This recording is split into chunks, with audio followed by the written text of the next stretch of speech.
Operation Kagar పేరుతో Maoist పార్టీకి సంబంధించిన మొత్తం బలగాలను అంటే క్యాడర్ను పార్టీ క్యాడర్ను చుట్టుముట్టి జరుపుతున్న నిర్బంధం కావచ్చు, లేకపోతే దాడులు కావచ్చు, ఎన్కౌంటర్లు కావచ్చు, వీటన్నిటి నేపథ్యంలో ఇక ఆ పార్టీ మనుగడ ప్రశ్నార్థకమైన సంగతి మనందరికీ తెలుసు. ఇప్పుడు 2024 ఆగస్టులో జరిగిన పొలిట్ బ్యూరో తీర్మానం కూడా బయటకు ప్రజల్లోకి వచ్చేసింది. ఆ తీర్మానంలో కూడా స్పష్టంగా కనిపిస్తోంది ఆయుధాలను మనం విడిచిపెట్టి జనజీవన స్రవంతులకి రావాలని. అయితే హైదరాబాద్ కావచ్చు, లేకుంటే కలకత్తా కావచ్చు, లేకుంటే కేరళలోని త్రివేంద్రం వంటి నగరం కావచ్చు, మరికొన్ని నగరాల్లో సాయుధ పోరాటం కొనసాగించాల్సిందే. ఆపరేషన్ కగారుకు వ్యతిరేకంగా సదస్సులు నిర్వహించడం, సమావేశాలు నిర్వహించడం ఇదంతా ఒక పద్ధతి. అండ్ సేమ్ టైం కొంతమంది పౌరకుల సంఘం నాయకులు, కొంతమంది వీరసంకు సంబంధించిన ప్రతినిధులు, వీళ్ళందరూ రకరకాలుగా ప్రసంగాలు చేస్తున్నారు, రకరకాలుగా రచనలు చేస్తున్నారు. ఎట్టి బస్సులో మావోయిస్టు పార్టీ సాయుధ పోరాటం కొనసాగించవలసిందే అంటూ వాళ్ళు కొంతమంది కామెంట్ చేస్తున్నారు. సో దీనికి కౌంటర్గా గతంలోనే మావోయిస్టు పార్టీ అగ్రనాయకుడు and Dandakaranya special zonal committee secretary and as well as ఆ పార్టీకి సంబంధించిన మిలిటరీ ఇంటెలిజెన్స్ అధిపతిగా భావించే తకలపల్లి వాసురావు అలియాస్ ఆషన్న పోలీసులు లొంగిపోయిన సంగతి మనకు తెలుసు. అక్టోబర్ 2nd వీక్ అనుకుంటా. బట్ ఇక్కడ బయట సిటీస్లో ఉన్నవాళ్ళు, విప్లవాభిమానులని చెప్పుకుంటున్న వాళ్ళు అండ్ విప్లవానికి మద్దతు ఇస్తున్నామని చెప్పుకుంటున్న వాళ్ళు, వీళ్ళు చేస్తున్న పని ఏంటంటే మావోయిస్టు పార్టీలో పనిచేస్తున్న వాళ్ళు ఎటువంటి పరిస్థితుల్లో పనిచేస్తున్నారు, ఎటువంటి సంక్షోభాలను వాళ్ళు ఎదుర్కొంటున్నారు అండ్ ఎటువంటి ఒక సిచ్యువేషన్, గంభీరమైన సిచ్యువేషన్ వాళ్ళు ఉన్నారు, ఇవి పక్కన పెట్టి వీళ్ళు రకరకాలుగా అంటే పార్టీ వైఖరిని మాట్లాడడానికి వీళ్ళు ప్రయత్నిస్తున్నారు.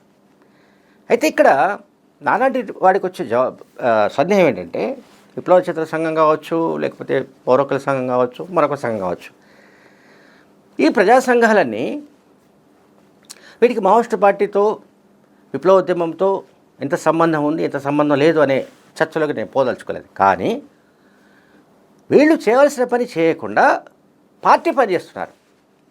ఇప్పుడు పార్టీ ఏ నిర్ణయం తీసుకోవాలి, ఏ నిర్ణయం తీసుకోకూడదు అనేది అది మావోయిస్టు పార్టీకి సంబంధించిన, రహస్య పార్టీకి సంబంధించిన నిర్ణయం. అది క్లియర్గా ఇవాళ మనకు 2024 డాక్యుమెంట్ బట్టి మనకు అర్థమవుతుంది.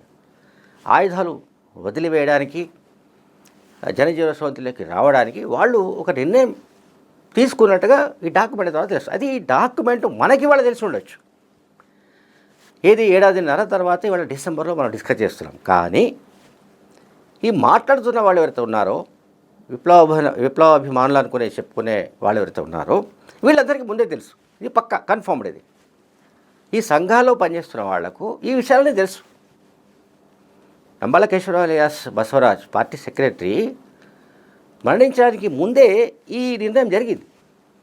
అంటే పార్టీ మొత్తంగానే బయటకు రావాలి, పార్టీకి సంబంధించి మొత్తం క్యాడర్ ఒకేసారి రావాలి అనేది ఒక కంక్లూషన్.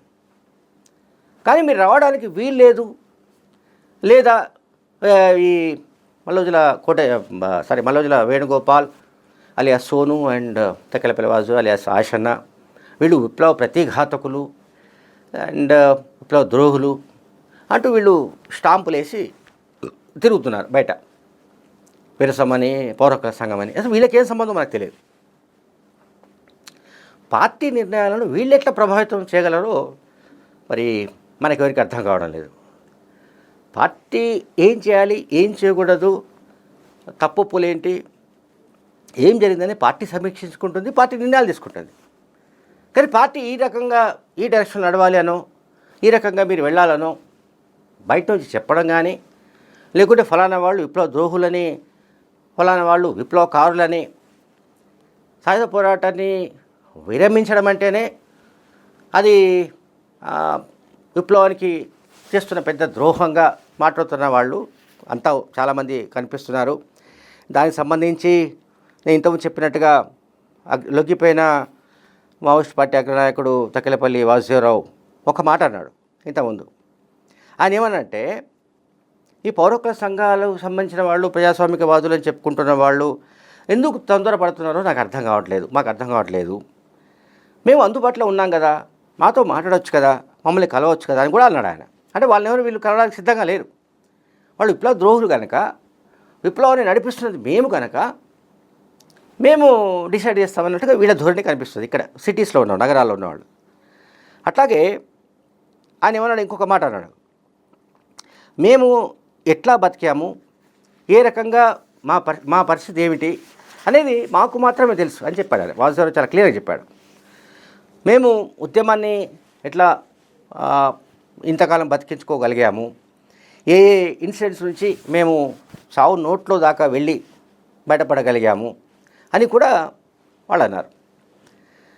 అండ్ మేము కనుక చనిపోతే మా శవాలు వస్తే ఎర్ర జెండాలు పట్టుకొని ఊరేగింపులు చేద్దామని అనుకుంటున్నారా అని కూడా ఆయన ప్రశ్నించాడు. ఇది చాలా కేటగిరికల్ క్వశ్చన్ ఇది. మా శవాలు వస్తే ఎర్ర జెండాలు పట్టుకొని మీరు ఊరేగింపులు చేద్దాం అనుకుంటున్నారా అని. అట్లాగే ఇప్పుడు తాజాగా మలోజుల వేణుగోపాల్, అంటే లొంగిపోయిన పార్టీ పోలిట్ బ్యూరో సభ్యుడు మలోజుల వేణుగోపాల్ అలియాస్ ఆషన్న, ఎవరైతే ఇంకా పార్టీలో పనిచేస్తున్నారో వీళ్ళందరినీ సరెండర్ కావాల్సిందిగా ఆయన అప్పీల్ చేసి ఒక విడుదల చేశాడు. ఆ వీడియో మీరు వినండి. हम लोग लगभग 1.5 महीने पहले हथियार छोड़ दिया है, क्योंकि आप तमाम लोग ये जानते हैं कि हम लोगों ने बदले हुए परिस्थितियों में हम फिर हथियार के साथ संघर्ष नहीं कर सकते हैं। ऐसा सोचकर हम आम जनता के बीच में आए हैं। आज हम जनता के मुद्दों को लेकर संविधान के हिसाब से हम उसका हल निकालने के लिए हम काम कर सकते हैं। इसलिए हम हथियारों के साथ हम बहुत कुछ खो गए हैं, हम बहुत कुछ नुकसान उठाना पड़ा है। आज दुनिया बदल गया है, देश बदल गया है, परिस्थितियाँ बदल रहा है। इसलिए हम हथियार के साथ लड़ने के बजाय हथियार छोड़कर जनता के बीच में आना है और जनता के बीच में आकर संविधान के हिसाब से काम करना है। यही हमारे सामने एक महत्वपूर्ण विकल्प है। आप तमाम लोग इस विषय पर सोचने के लिए मैं अनुरोध कर रहा हूँ। इससे पहले भी मैं आपके लिए ये संदेश दिया था और आज भी दे रहा हूँ। कृपया इस संदेश का नज़रअंदाज ना करते हुए आप लोग हम जैसे हथियार छोड़कर आम जनता के बीच में आना है, संवैधानिक हिसाब से काम करना है। मैं पहले भी मेरा फ़ोन नंबर दिया था, वो फ़ोन नंबर आप मुझे कांटेक्ट कर सकते हैं।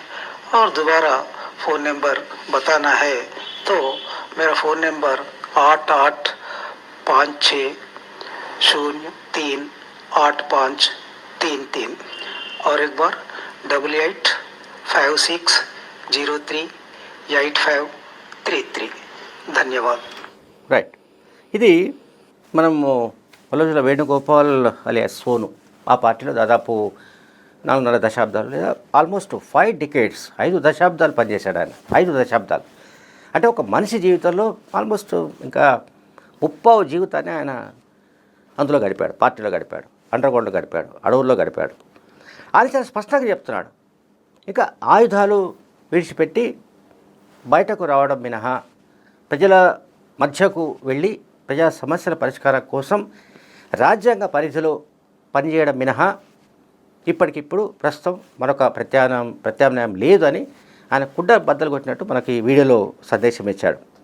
సో అందువల్ల నేను చెప్పేదాన్ని మీరు దాన్ని చులకనగా చూడకండి. సో అందరూ సహృదయంతో అర్థం చేసుకొని బయటకు రావాలని ఆయన మావోయిస్టు పార్టీ క్యాడర్కు పిలుపునిచ్చాడు. వీడియోలో ఆయన ఒక నంబర్ కూడా ఇచ్చాడు, 8856038533. సో ఈ నెంబర్కు కాంటాక్ట్ చేయవలసిందిగా కూడా చెప్పాడు. అంటే ఎవరైనా కాంటాక్ట్ చేస్తే తాను పోలీస్ అధికారులతోనూ ప్రభుత్వ వర్గాలతోనూ కోఆర్డినేట్ చేసి ఆ సరెండర్ ప్రాసెస్ నడిపించగలనని ఆయన సందేశంలో చెప్పాడు. Thank you.